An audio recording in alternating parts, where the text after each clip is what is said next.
Welcome, dear listener, to Wishcrafting, where we uncover the hidden magic woven into the fabric of our world.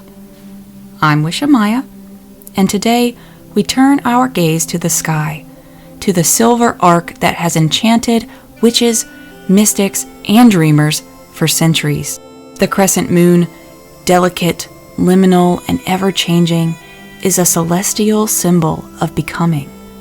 It is a doorway, a threshold, a whisper between darkness and light. But what does it mean for magical practitioners? And how do we work with this lunar phase to amplify our craft? Brew some tea, light a candle, and let's step into the delights of crescent moon magic.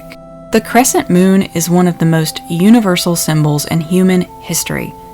Its curved, unfinished form represents movement, transition, and possibility.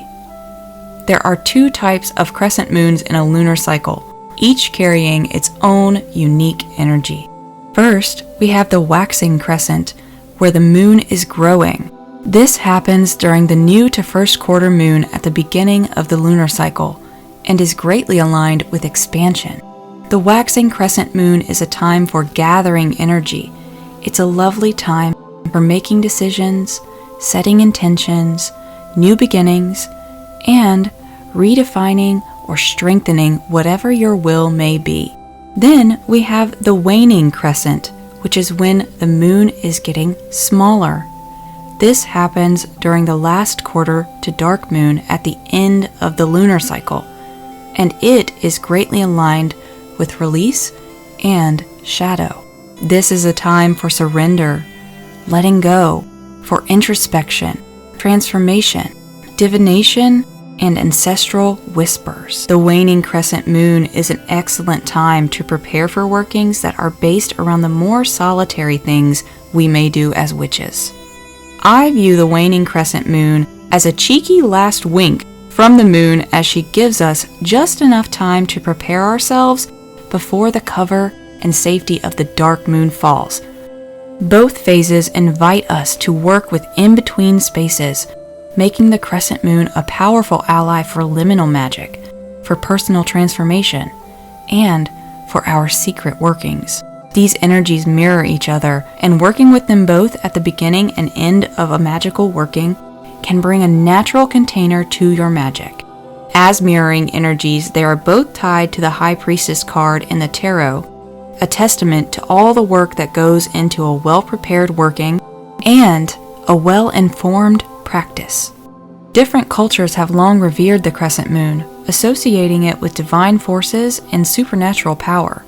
In Islam, the crescent moon remains a potent symbol of timekeeping, spirituality, and divine guidance.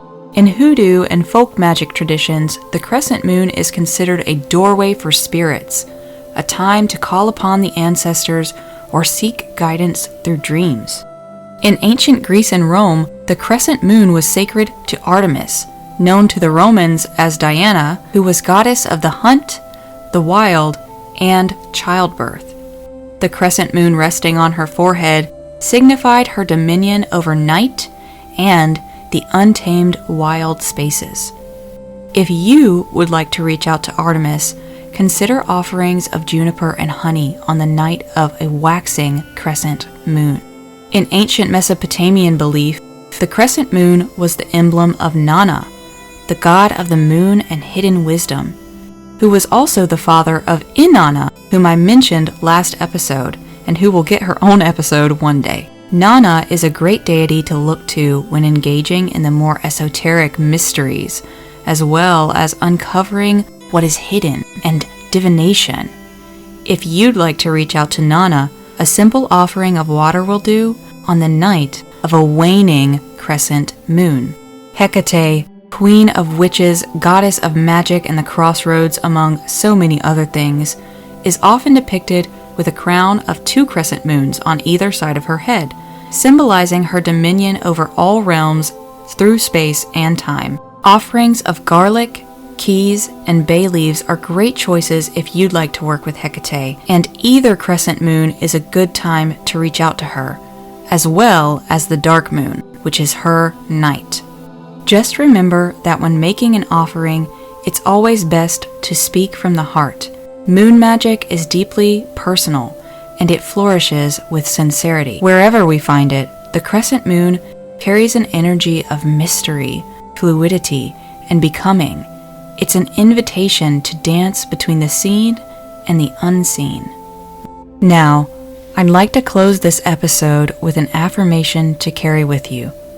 So take a deep breath and repeat after me. I walk between worlds, unafraid of change. With the crescent moon as my guide, I embrace mystery, movement, and magic. Next time you see that sliver of silver in the night sky, take a moment with it. Let it remind you that you are always in motion, always growing, always a part of something vast and beautiful. If you enjoyed this episode, don't forget to follow or subscribe and leave a comment if you so please. I love getting comments. There will be links in the show notes for you to send me an email or leave me a message letting me know what you think of the show, and it's always good to hear from you. Lastly, consider checking out my Patreon for just $1 single, where you will find printable journal pages as well as a printable ritual that coincides with today's episodes, along with the other offerings I already have up for you there. That's all I have for now, so until next time, dear listener, remember to keep your roots deep and your dreams wild.